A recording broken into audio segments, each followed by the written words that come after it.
Denisse Oller have a story of overcoming breast cancer at 25. At age 25, I was single for the first time in 5 years. I started a new career that I was really excited about. I was very social, very happy. How did you find out you had breast cancer?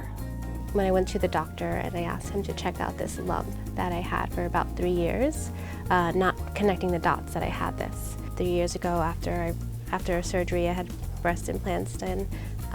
There was a lump there, and I was told that it was a swollen lymph node.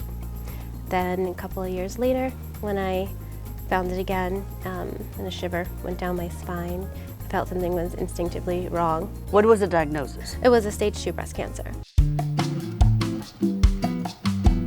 When he told me that, I felt like, okay, I'm gonna fight this, I'm gonna get through this. But when he told me I was gonna lose my hair, was when I felt, oh no, how do I deal with this part of it? I was young and ready to take on the world and figure the rest of my life out, and I didn't know how I was gonna do that with no hair on my head and looking really sick. I definitely went through some sort of depression, but I did have more of a positive spin on it to empower myself while going through it. At the time, wearing high heels for me was a big deal, and I said that I would keep doing that through my treatments, and that was my way of keeping my sense of self. And so I would wear my heels, I would write funny sayings on my t-shirts, and wear wraps with flowers in my hair, and I just tried to keep that momentum still going while I was slowly starting to look so different from what I was used to seeing myself look like. So what did the heels mean to you? What was the symbol? The symbol was a reminder to keep my sense of self, and I wanted that to kind of be a symbol to remind other people through my story to keep their sense of self. And so that's what I was holding on to for dear life. And that's what sort of led you to create your foundation? What led me was the fact that I was so young, and there wasn't a young women at the time talking about their story. This is also the beginning of social media, and so we were just starting to connect just as people through this platform. My mission is to just empower young women going through cancer or afterwards. It's even more emotional, I think, for myself and some others after as well too. The treatments stop, and also to spread awareness that young women do get breast cancer.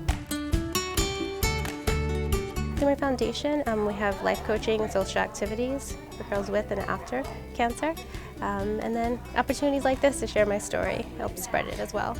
I know you love fashion. How has that shaped this journey?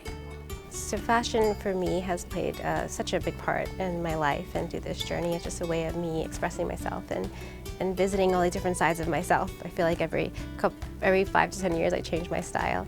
And you know, years later it brought me to Pronovius to work as a bridal consultant, and so I get to style brides. So I still get to empower women through this sensitive time in their lives, and it allows me to be creative, it allows me to connect with other women, and I get women that are cancer survivors or have gone through other illnesses or obstacles. It's been 10 years since you were diagnosed with breast cancer.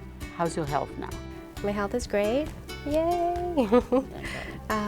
And I'm just really happy to say it's been 10 years later. I don't take it for granted.